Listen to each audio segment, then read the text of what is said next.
अगर मुस्लिम क़यादत जिंदा हो गई, अगर हम जिंदा होंगे तो इनकी मौत ये जानते नहीं है। मौलाना बदरुद्दीन अजमल साहब के 16 विधायक एक सांसद नहीं है। जो हो गई सपा जो 225 पे थी, जिसकी सरकार चल रही थी, वो 47 पे आके खड़ी हो गई।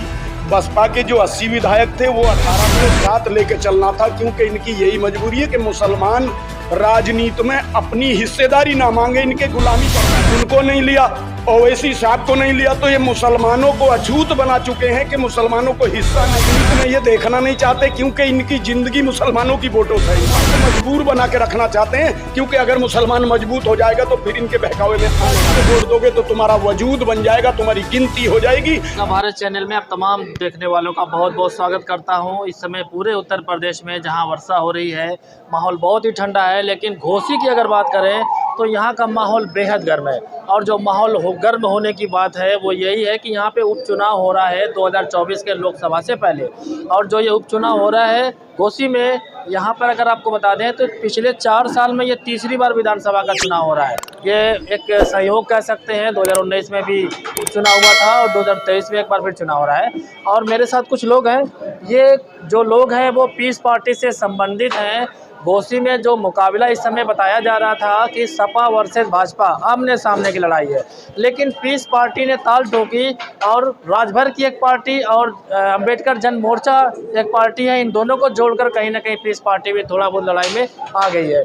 और मेरे साथ इस समय जो आप देख रहे हैं ये शख्स, इनका नाम है भूरे खान नाडौरी, जो कि गाज़ियाबाद के रहने वाले हैं। हम कह सकते हैं कि गाज़ियाबाद से चलकर पीस पार्टी के जो प्रत्याशी हैं सनाउल्लाह अंसारी, उनके चुनाव प्रचार के लिए, उनको जीत दिलाने के लिए गाज़ियाबाद से अपना घर छोड़कर इस समय घोसी में मौजूद है।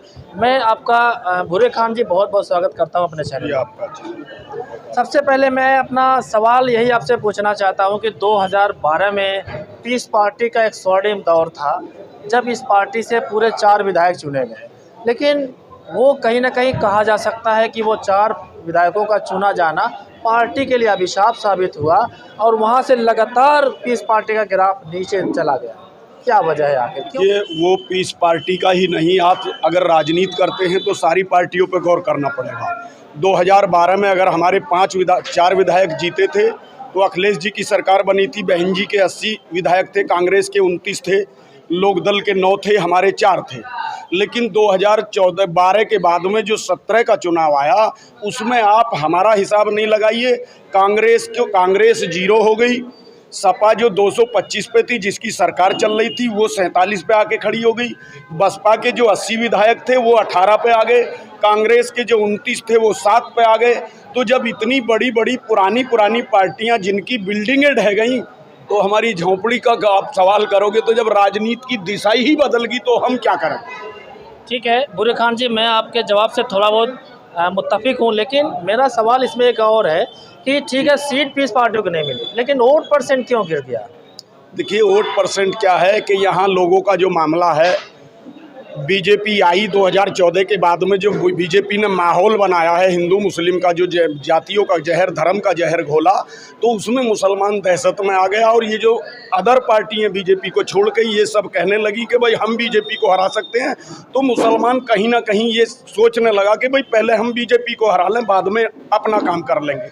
तो ये वजह रही है। बाकी के आज का जो दौर है, इसमें पीस पार्टी बहुत मजबूती के साथ में अपना काम कर रही है। भूरे खान जी, अभी आपने कहा कि मुस्लिमों को लगा कि भाजपा को हराने के लिए हमें सपा बसपा में जाना होगा, तो आखिर फिर पीस पार्टी ने काम क्यों नहीं किया? इन मुस्लिमों को क्यों नहीं समझाया कि आप पीस पार्टी में आओ, ये मुस्लिम हितैषी पार्टी है और भी बिरादरें इसमें जुड़ी है? वो क्यों चले गए आखिर सपा में, बसपा में, कांग्रेस में? कहीं ना कहीं पीस पार्टी की भी इसमें कमी है। वो बात मान सकते हैं, लेकिन पीस पार्टी ने हमेशा मेहनत करी है, कहीं ना कहीं हर मुद्दे पे पीस पार्टी मैदान में रही है। लेकिन मुसलमानों में कि ये घर कर गया, इस सपा बसपाइयों ने ये दहशत फैला दी इनमें कि भी पहले हमको बीजेपी हराना है, समझे नहीं? लेकिन ये पार्टी भी चाहती है कहीं ना कहीं हमारे वर्करों को तोड़ के, हमारे विधायकों को आप तोड़ा ही है। इन्होंने देख लिया कि अगर मुस्लिम क़यादत जिंदा हो गई, अगर हम जिंदा होंगे तो इनकी मौत लाजमी, ये पार्टी ख़त्म होंगी ना। तो इसी वजह से हमारी पार्टी पे ही इनका टारगेट रहा, जो कि इसी अखिलेश यादव जी ने 2018 के उपचुनाव में गोरखपुर, फूलपुर, कैराना, नूरपुर, इन चारों में पीस पार्टी और समाजवादी पार्टी मिलकर गठबंधन करके लड़ी। तो जब गठबंधन करके लड़ी तो चारों उपचुनाव हमने जीते। तो सपा को एनर्जी मिल गई। उसके बाद लोकसभा का 2019 चुनाव आया तो बसपा और सपा ने 38 सीटें बांट ली, 2 कांग्रेस को दे दी, 2 छोड़ दी। इनकी जिम्मेदारी थी कि अगर हम मिलकर उपचुनाव जिताए थे तो इन्हें हमको साथ लेके चलना था, क्योंकि इनकी यही मजबूरी है कि मुसलमान राजनीति में अपनी हिस्सेदारी ना मांगे, इनके गुलामी करता रहे। सिर्फ ये वजह, हमें नहीं, किसी भी मुस्लिम क़यादत को। अब आप ये देख लीजिए, इंडिया बनाया है, एनडीए बना, इंडिया बना। इंडिया में ऐसी पार्टी हैं जिनका आज तक एक विधायक नहीं जीता है। चंद्रशेखर रावण जी हैं, उनका एक विधायक नहीं जीता। और बहुत सारी पार्टी हैं, किसी मुस्लिम लीडर को इन्होंने अपने साथ नहीं लिया। क्या ये जानते नहीं है मौलाना बदरुद्दीन अजमल साहब के 16 विधायक, एक सांसद नहीं है? क्या डॉक्टर अय्यूब साहब इतनी कमजोरी में हैं क्या? डॉक्टर अय्यूब साहब की पार्टी को कौन नहीं जानता कि 4 विधायक और बेहतरीन 5वें नंबर की पीस पार्टी बन गई थी यहाँ, उनको नहीं लिया। ओवैसी साहब को नहीं लिया। तो ये मुसलमानों को अछूत बना चुके हैं कि मुसलमानों को हिस्सा नहीं देना है, सिर्फ इनका वोट लूटना है। ये वजह है। हमको राजनीति में ये देखना नहीं चाहते, क्योंकि इनकी जिंदगी मुसलमानों की वोटों से है, इन पार्टियों की। मुसलमान इनको वोट नहीं दे। और ये उपचुनाव चल रहा है, देख लो, 1,26,000 मुस्लिम में टिकट तो नहीं दिया। किसी पार्टी ने देना चाहिए था कि नहीं देना चाहिए था? क्योंकि ये मुसलमान को मजबूर बना के रखना चाहते हैं, क्योंकि अगर मुसलमान मजबूत हो जाएगा तो फिर इनके बहकावे में आने वाला नहीं है। यही वजह है। घोसी उपचुनाव में अगर बात करें मुस्लिम वोटों की तो करीब 1 लाख से ज़्यादा है। लेकिन जब मैंने इतिहास निकाला घोसी विधानसभा का, तो मुझे नज़र आया कि घोसी जब विधानसभा बनी वहाँ से लेके आज तक सिर्फ एक ही मुस्लिम ने जीत हासिल की है, जबकि वोट सबसे ज़्यादा है। क्या रीज़न हो सकता है? मुस्लिम यहाँ का सो रहा है क्या अभी तक? देखिए जनाब, ऐसा है, सबसे पहले तो पार्टी टिकट दे तो तभी तो जीते, है ना। और अब जो है सनाउल्लाह अंसारी साहब को पीस पार्टी ने टिकट दिया है। मैं यहाँ की इस घोसी विधानसभा की जनता से, खास करके अपने समाज से मैं गुजारिश करता हूँ कि इस चुनाव में न किसी की सरकार बनेगी न बिगड़ेगी।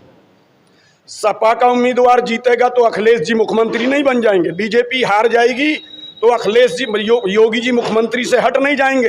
लेकिन हमारा कहना है अपनी कौम से, अपने समाज से, कि वो कोई ना हारेगा ना जीतेगा, किसी का कुछ नहीं होगा। अगर पीस पार्टी को वोट दोगे तो तुम्हारा वजूद बन जाएगा, तुम्हारी गिनती हो जाएगी। अगर वजूद बन जाएगा हमारा तो आने वाले 2024 में ये पार्टी मजबूर होंगी कि डॉक्टर अय्यूब साहब को पीस पार्टी को इंडिया में लेना जरूरी है। तो कहीं ना कहीं ऐसा लगता है कि पीस पार्टी ने जो कैंडिडेट यहाँ पे उतारा है और इस जितना मजबूती से पीस पार्टी लड़ रही है, शायद जो विपक्षी पार्टियां हैं वो पीस पार्टी उनको दिखाना चाहती है कि पीस पार्टी में भी दम है, और जो इंडिया जो गठबंधन है उसमें इनको भी शामिल होना चाहिए। क्या मेरी बात सही है? बिल्कुल भाई, होना क्यों नहीं चाहिए? हमारा वोट ही चाहिए इन पार्टियों को। क्या हम इंसान नहीं हैं?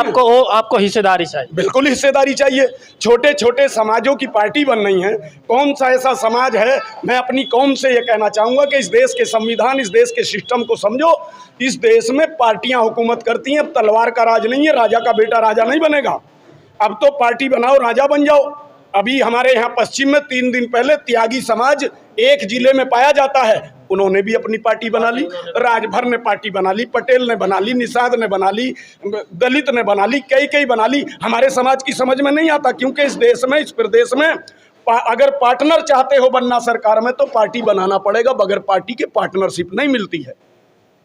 तो दोस्तों, ये थे भूरे खान जो कि पीस पार्टी से हैं और गाज़ियाबाद से चलकर घोसी उपचुनाव में आए हैं। अपने जो इनके जो प्रत्याशी हैं सनाउल्लाह अंसारी, उनके प्रचार के लिए इन्होंने एक बहुत ख़ास बात इन्होंने बताई कि पीस पार्टी का जो मिशन है वो है मुसलमानों को ये बताना कि अब इनको हिस्सेदारी चाहिए, पॉलिटिक्स में हो या कहीं और। तो पीस पार्टी इसकी लड़ाई लड़ रही है। और जब हमने घोसी का दौरा किया तो कहीं ना कहीं मुझे भी एहसास हुआ भूरे खान जी कि पीस पार्टी ने थोड़ा सा लोगों को जगाया है। तो अगर पीस पार्टी यहाँ से थोड़ी सी जगी है तो यहाँ पर मुकाबला हम कह सकते हैं आमने सामने का बल नहीं है, बल्कि ये लड़ाई अब त्रिकोण हो चुकी है।